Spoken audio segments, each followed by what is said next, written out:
Mela, guys, nilqakom għad il-podcast. Il-podcast tal-lum hija speċjali. Ħadd intervju lil Paola Harris. Mela, Paola Harris hija professur tagħallem, jiġifieri bniedma intelligenti ħafna, kitbet diversi kotba fuq il-UFOs, fosthom Conversation with Colonel Corso u Trinity, The Best Kept Secret, u għandak tip ieħor Connecting the Dots. Ma Paola diskutejna fuqha f'ħafna affarijiet differenti, u fostom fuq il-fenomenu, il-konxju tal-bniedem u l-spiritualità. Il-qoddim għanna podcast oħra pjanata, suppost ma jinqala xejn ma' Paola u nispera li sibuha interessanti. Grazzi ħafna u narakom, guys.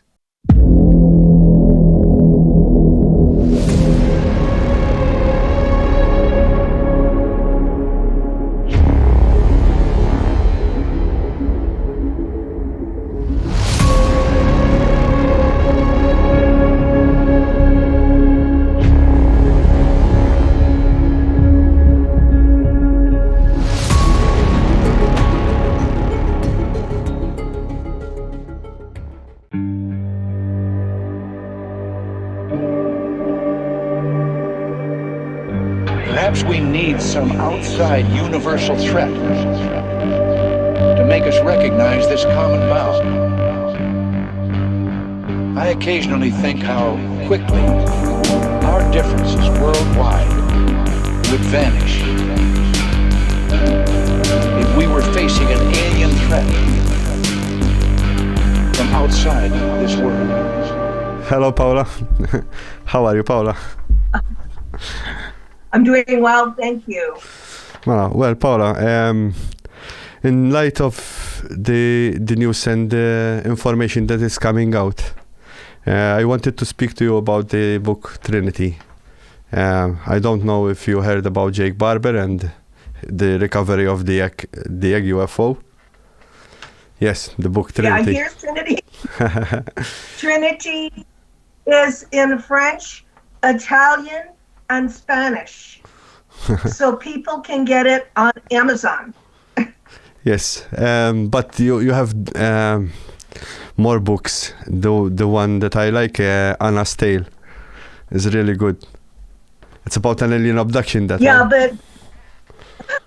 what is it called? Anna's Tale. Anne's Tale. This is the best book. I don't know which one you're talking about. But okay, yes, I don't have that one.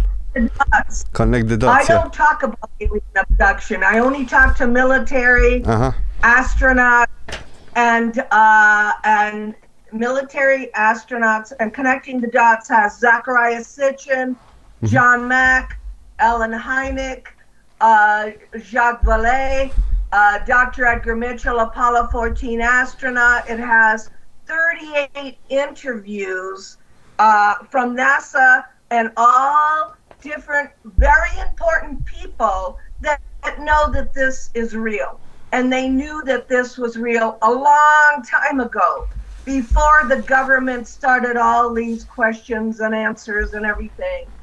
They know it was real from 1945, Trinity, and 1947, Roswell. So when I speak, I have spoken to the witnesses at Trinity. I have spoken to the witnesses in Roswell. Most of them have died. The Roswell people have died. So I have gone there, not on the phone. I have gone to Roswell. I've been in Roswell at least 10 times and Trinity at least 20 times. Is it Mr. Padilla still alive? Oh, yes. He's 86 years old. He's still alive. But Mr. Baca died in 2013. But I went to his house, so I have photos of me and Mr. Baca. I have movies. So I have two witnesses after 60 years, with the same exact story. And they hadn't seen each other because one is in Washington State and one is in California. So they haven't seen each other, but they have the same exact detailed story. How did you get to know about the case? How did you hear about the Well, case? I was in Italy. I was living in Italy from 1994 to 2005. And I read about it in a journal. Two little boys that had seen a crash. And my first thought was, why aren't my colleagues, my research friends, why aren't they going to New Mexico to question them? But my research friends do not do field research. They do not read. They just do their own work. But when I came to America, 2005, I got a telephone call from the son of the pilot that flew over the area. It was Brophy. It was his last, William Brophy, his father's last mission, 1945. He flew over the area and he saw the two boys on horseback. And I got a call on the phone. So I have to tell you that a lot of my work is coincidence, synchronicity. I had read about it, but I did not know that I was supposed to do it. I wanted my research friends who lived in America to go there. But I realized it was me that was supposed to go there. Synchronicity. And there were multiple witnesses to this event. There were the father of Padilla and his niece, I think. His niece, yeah. Also. His niece. So and his niece and a cousin. I found a cousin. So because if you read the book, it's so interesting. When the crash happened, it spread all over this angel hair, this fine hair that was all lit up in yellow and purple and pink colors, all lit up, which it might be fiber optics, we don't know. But those boys put 10 pounds of it in a bag and they trimmed the Christmas trees with it and gave it to the Sabrina, the cousin. Yeah. And she was playing with it. And they gave it to another cousin, Faustino, and he took it and would put it down the back of his friends because it was very irritating. And he played with that. So we know that they're telling the truth because, and it's so difficult. 60 years later, we were able to find witnesses, but you cannot do this. You cannot wait 60 years for a story this big. It's just that's how long it took because Jose, who is 86, stole a piece or took a piece from the inside of the craft, and he did not want to talk about it. And your co-author, Jacques Vallée, made some tests on the was it a hinge, like a hinge, yeah? He took out of the... No, it was big. It was a handle. It was this big. Yes, but I'm convinced. I took the piece to Mexico, and the analysis in Mexico is public. What was done in California is not public, and I am convinced that they will never, ever, ever reveal the truth in the United States. They just can't. It can't because it's top secret. That's the problem. Is it's not because you don't want to tell everybody UFOs are real, the craft is real, we have bodies. They don't care about that. They care about the manufacturing and the military industrial complex that has taken everything over the years and made technology. The technology is the secret, to weaponize not the bodies, them. not the craft. The problem is technology. And if you study this, you know there have been more than 100 crashes all over the world, including in Brazil, in Virginia, in Brazil. There have been some in Italy, 1933. There have been some there have been crashes in Latin America. And when I worked with Clifford Stone, who did crash retrieval, he went into the crashes. At least 5 of them were in the United States and 3 in Vietnam. So I heard about the Vietnam cases also. There were occupants in it, and even in the Trinity accident there were occupants. So when Jose described the beings, they were like floating and shuffling around. So they don't walk or use the same, maybe because of the atmosphere or the gravity or something like this. Maybe it's technology, as you said. How many species? I read. Wait a minute, and they were crying. They were also crying. So it's not gravity. I think they're artificial intelligence. I think they're clones. I think somebody created them, because Colonel Corso told me that the bodies that he had were clones. In other words, they were created. They're not people. They were clones to fly the craft. So we need to think, because Colonel Corso, in the book I wrote about him, told me that there was a microchip in the brain. In the autopsy, if there's a microchip in the brain, somebody created these beings to fly the ship. And Colonel Corso told me he was worried about who created them. So those little beings, even though they were crying, Jose thought they were hurt. I think they were clones.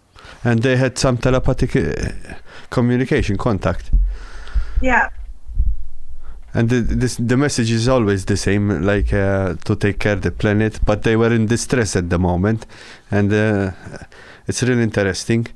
So about Clifford, he talks about 57 different species of aliens. And he talks about the Vietnam ones, which I find it funny. I was watching an interview of a veteran, and he was talking about engaging small people, which I think it's something really... Well,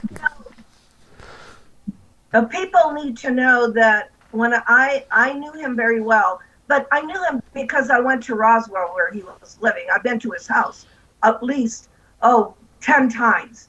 So in the last years, he died 2 years. So I was going to his house and I was asking him, and he said he had a first aid manual. That means a book with 57 drawings and 57 ways that they could help them. So a first aid manual means that when you get there and they're hurt, you don't put alcohol on a being that could die. So he didn't make up that number. And then Colonel Corso told me 52 different species. And our problem is that we only go with Nordic, reptilian, and gray. And most of the extraterrestrials that I have studied look like us. They are exactly like us. And they create these other beings. They create them. And Vietnam was important to Clifford because he was in Vietnam, but those beings were watching the war. And they were in a cave. And he said the cave had a transparent window, and they were watching the war. So you have to think, if they come here, then today they're watching Ukraine and Russia, and they're watching all the places where there's war. And when I go to Jaime Maussan's office in Mexico City, I see UFOs over Israel, I see UFOs over Russia, China, that you do not see in this country. I see videos that they are watching the war. They are watching places where there's conflict. And I can only see that if I go to Mexico City or Jaime Maussan's place, because he has a UFO office of I don't know how many people who have these videos. So you can see today we're still being visited, but mostly in war zones. Haum is really interesting guy, because sometimes they say he's a hoax, but now the alien bodies that they found, they're saying that are real. So he Well, they are real. I talked to the doctor. I went to the hospital where the bodies were, and I talked to the doctor. The problem is with anything that you analyze, it takes money. And Hynek was able to pay for the microscope, for the DNA testing, for the carbon testing. It's thousands of dollars. And you can't argue unless you pay to have it examined. And he's the only one that can afford to have the microscope, the DNA, the carbon.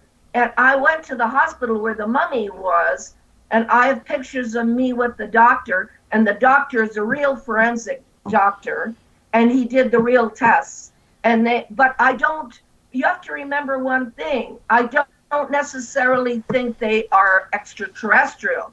There is a lot of bodies and creatures here on Earth that live here on Earth that are not from another planet. So they just exist on Earth. So like a breakaway civilization?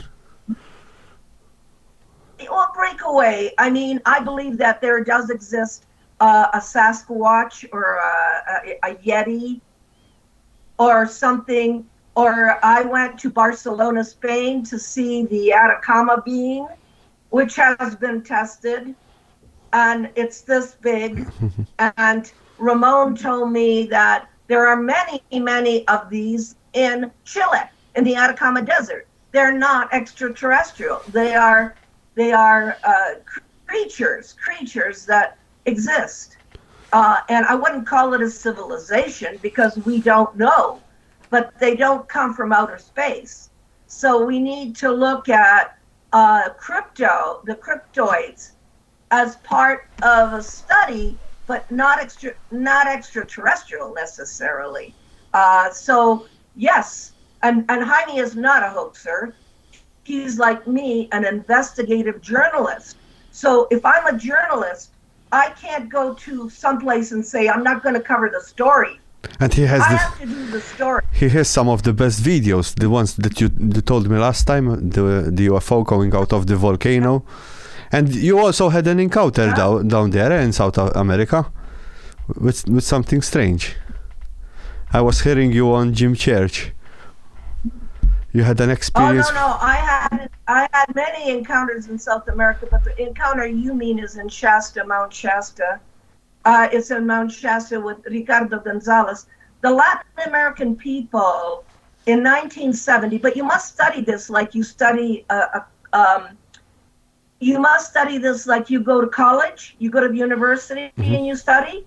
I studied the human alien problem in 1950-53 with Adamski and everything in Southern California. Those beings went to the Chilca Desert with Sisto Paz in 1970. And I talked to the witnesses that saw men coming off spaceships.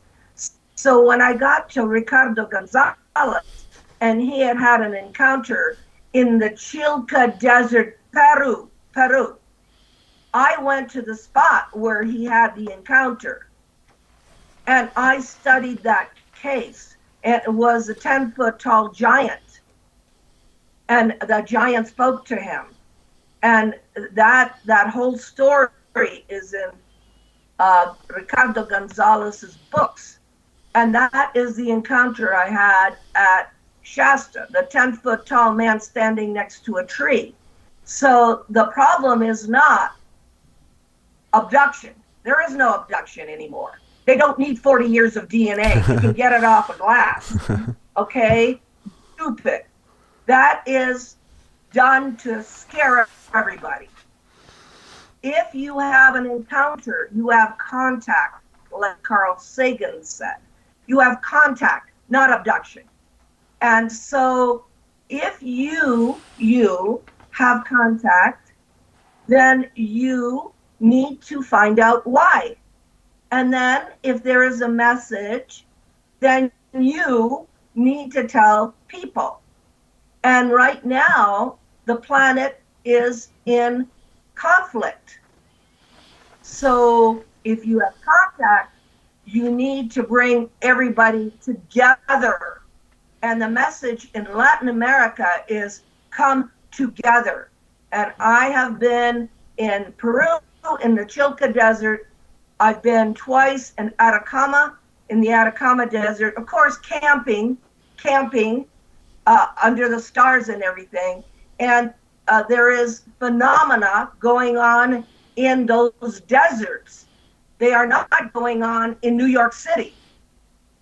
Because there are less people in the rural places, I think.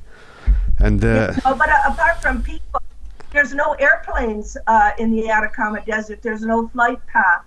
And it doesn't happen. You have to meditate and you have to invite. You don't just sit there. You meditate for a world peace, and then they come. No, the first time that I talked to you, you told me something about the spiritual connection between the phenomenon of UFO. And at first, all right, I saw 3 times UFOs. Once when I was 10, once in 2009, and once in 2019. And 2019, I started this podcast and interviewing people, mainly on the island. And through that, then I went through how to say, like a spiritual journey to find some stuff that I wasn't aware of, or I was aware of, but I didn't believe it, like the out of body experience, which I tried it and it worked somehow. But the message, the way I saw it, because we did CA5 also, and it works when I wasn't there. But it works. But when it does work. When I saw the UFO in 2019, it came down like how you say. I was scared. I felt like I was something pushing me down. I was scared. I don't know, and I started this podcast just for the question. What did it mean? What's the message? Why me? Because I'm just a baker, but I ended up doing the podcast and interviewing people on UFOs and paranormal. So the message, it looks the same, I think, to take care of the planet and stop the wars. You also had you also went to a place where there were many bodies before a disaster. There were 2 beings that warned the place. Which place do you mean? There was a disaster, and before the disaster, there were 2 beings. They came to warn the people, and after you went there, you told me last. Oh yeah. Yes, that's part of Ricardo Gonzalez's book. The 10-foot tall being said that he is related to us because we have had a disaster on the planet, a nuclear disaster. He is from Apu. Apu is in the constellation of Alpha Centauri. They just found that planet. And in 1970, the Antaral, the Apunians, have a base in a mountain in Peru called Huascaran. And went to Huascaran. And I talked to the people, and the Apunians had warned the Vlado Kapitanovich, who was the Russian who dealt with the hydraulic plant, the water, that there was going to be an earthquake in Yungay, and part of the mountain was going to come up. And Kapitanovich could do nothing because nobody believed him. But it happened. And I went to Yungay, and it killed 45,000 people, and they could not bury them. So they put dirt all over the city, and the bodies are under the dirt. And I walked on the dirt, and they built a church and everything, but I walked over those bodies, and I knew that the Apunians were time travelers, and that's very difficult. You must understand, time travel for me is very difficult. It's difficult to believe. It's difficult. But those beings who are human, but they're very tall, warned. Now, I was in a bed and breakfast under a Huascaran, the mountain. I was in a bed and breakfast. And I asked the lady, I said, do you know the people that live in that mountain? And she said, yes. My husband sees them walking up the mountain. And then she said, they came to see my children when they were 10 years old. I said, those extraterrestrials came to talk to your children when they were 10? And she said, yes. And then she continued cooking for me. So it was nothing. It was nothing to her.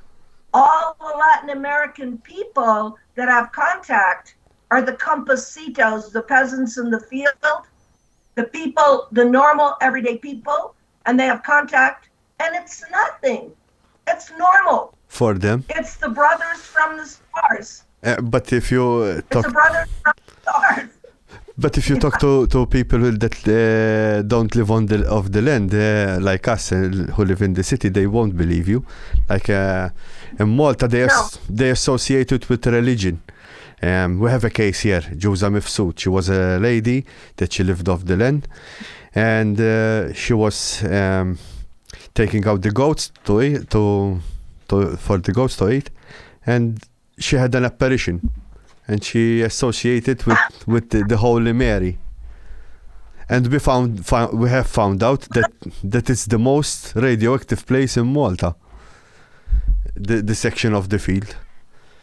Maybe are two combination, a message and because of the radiation in the place. That's what I was thinking. Yeah, but you have to think when you see something strange. You think of religion. What else do you think of? You can't think of anything else. So, of course, even Fatima, the miracle of the sun was a UFO. The Vatican knows that. And I talked to Joaquin Fernandez, who wrote the book on Fatima, and those three children did not see the Virgin Mary. They saw a lady, a short lady. So, we have to, they have to attach it to religion. What can they attach it to? They don't have a frame of reference. It's okay if they attach it to religion. It's okay because the message is still peace, yes. World peace. It doesn't matter if it's religion, extraterrestrials, or something. The message is, unless you come together in world peace as one species, you will destroy the planet and yourselves. So our job and your job is just to try to bring people together. This lady had written to Gorbachev and Bush also at the time, and they responded back to her, which was very interesting. You also have close to our island the Amicizia case. That was. But you have to remember, when I do a case, you have to look at the date. The date. What I told you happened in the Chilka Desert was 1970. In 1973, beings came down in Switzerland to Billy Meyer. That is a real case. I went to Switzerland. I talked to Wendell Stevens, 1973. So we have had visitations. Look at the date. The problem with Amicizia, it's 1956. You were not even born yet. So you have to look at what happened in Pescara in 1956, where these beings did an experiment with 10 Italians, and they called it friendship. But these beings had a base in Pescara, and they lived in a castle. And I went to Pescara many times, and I interviewed Gaspera Di Lama. It's on my YouTube, who's 92 years old, who was part of that experiment. What I didn't understand is that women were part of it too, because his wife was part of it. She also was part of the experiment of friendship. Amicizia means friendship. And they said to the Italians, we can stay with you as long as you do not fight among yourselves. If you fight and you fight with each other, we have to leave, because we have a technology called ureda, which means harmony.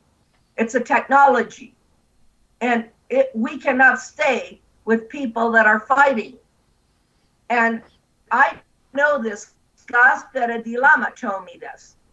So I have the voices of the extraterrestrials on the telephone. He gave me Stefano Brescia, who wrote the book Mass Contacts, gave me the voices of the extraterrestrials speaking in Italian and French.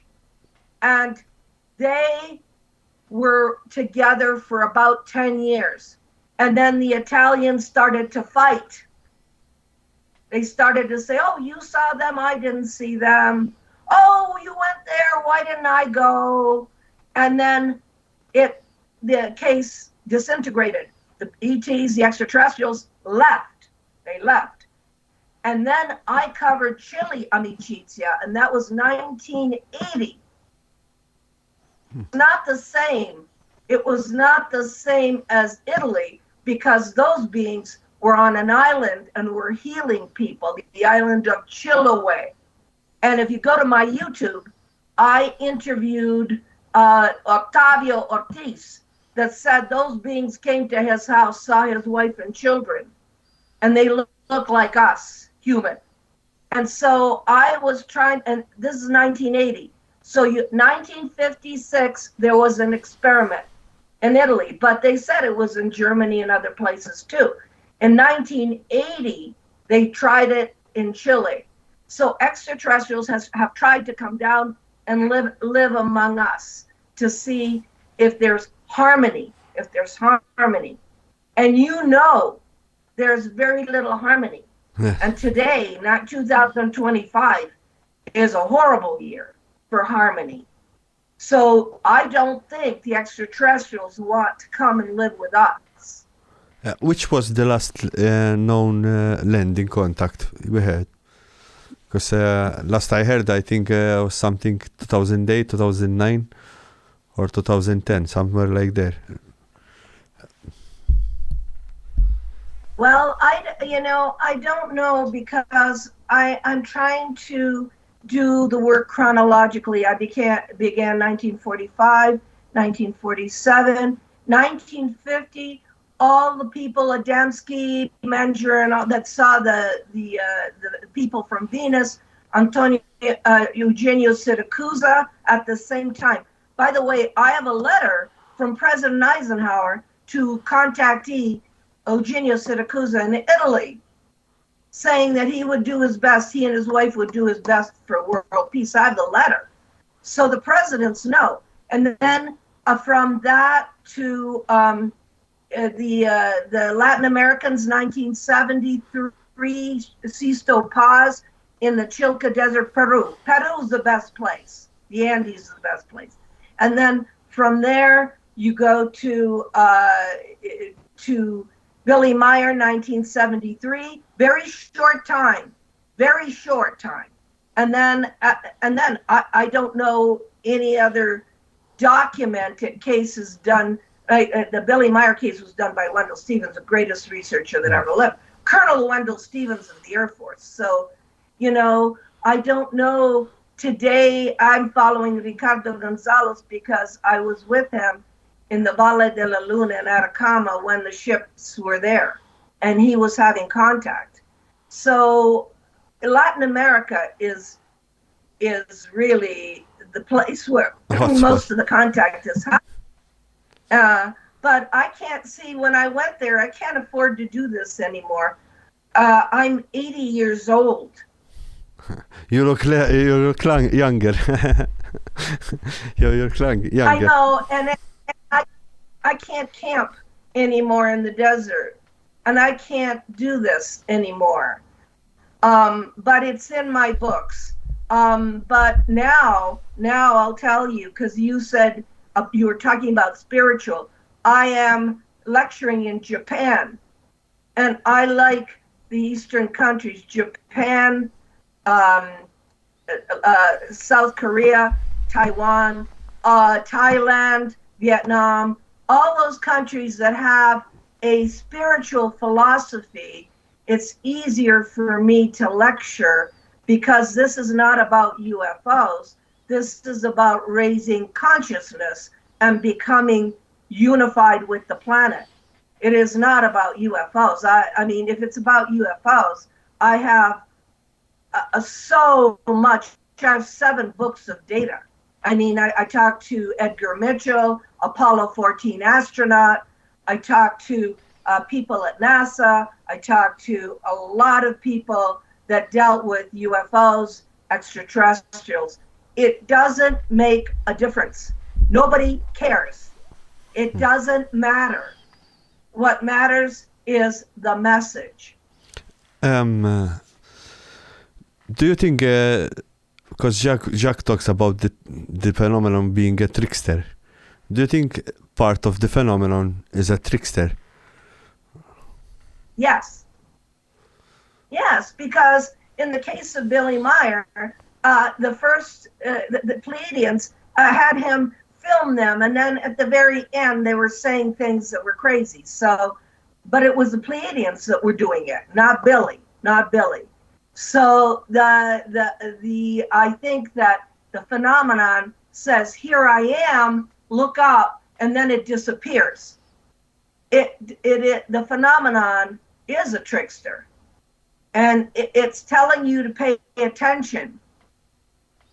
But then you say, "Pay attention to what?" And they say, "Pay attention to you." It is not about us. It's about you. So that's the trickster.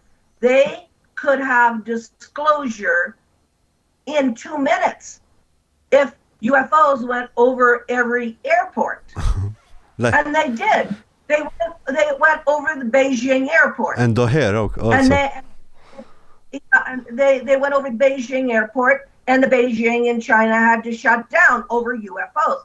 They went over O'Hare Airport in Chicago. I was there to do the story on under the United Airlines. The UFO was there, but people just don't make any difference. So the thing is, if they did it at the same time, there would be disclosure. But I am convinced they don't want disclosure. They don't want it because we are not ready as a species to become part of a cosmic family. We are not ready. Look around you and see what is happening. Do we have a collective empathy, collective love, a collective consciousness? No. And why would they want to come here to a bunch of primitive people who are fighting over money and boundaries? So I think the extraterrestrials don't want disclosure. So they're tricksters. They're going to come to you and they're going to show themselves, and then they're going to disappear. Yeah, it seems like humanity is immersed in technology on social media, and everybody is lost on other stuff. But if a phenomenon happens and would be a mass sighting, I think that would be disclosure, as you say. So, Paola, you have any projects in for the future? Well, the thing, for me, I'm a professor. I have a master's in education.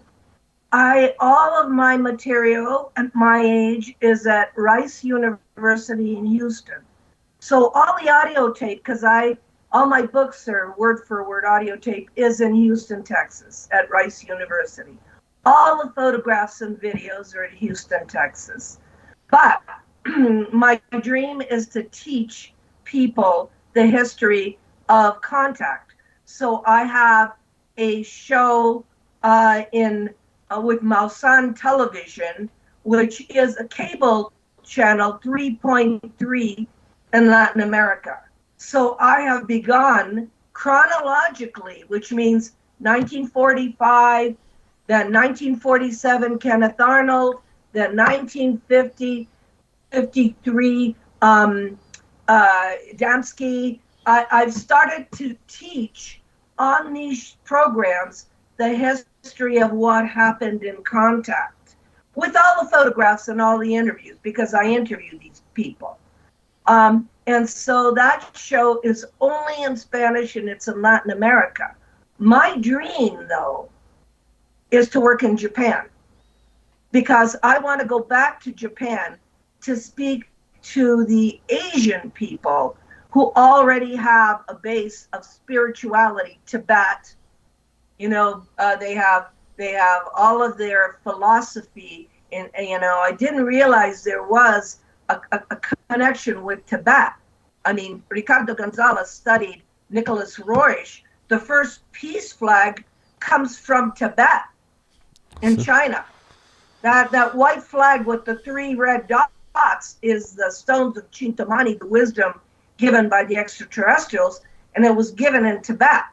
So I have to then switch from the Western thinking, because I was born in Italy, I'm Italian, to the Eastern thinking to understand the philosophy with which the extraterrestrials use to try to unite us. So my dream is to go back to Japan, to go back to work in the Eastern countries. But my show is in Latin America. It's in Spanish. And so I'm going crazy. I'm everywhere. So thank you for inviting me to be with you. And I'm honored to talk to you. And thank you for doing the podcast for the people of Malta, because it's very, very important that you do something. I would love to invite you again if you would like to to expand more on the small on what we have discussed. What do you think? Well, yes, later in a couple of months, because yes, for sure. I'm trying to work with the Japanese right now to do something, but yes, please keep cast and try to unite. Unite. I'm trying. We have we have a page, Contatto for Malta. I gained over 20,000 followers, somewhere like that. And we're trying to inform the people of Malta. And my co-host is inviting other ufologists from around the world also. And we're trying to set the people to know about the consciousness and the phenomenon, everything that is connected all together. Well, I have the phone calls from the Amicizia case, and Sigir, who is the very, very tall alien, in the phone call says, "Unita, unita, unita," which means unite in Italian, unite. In Italian.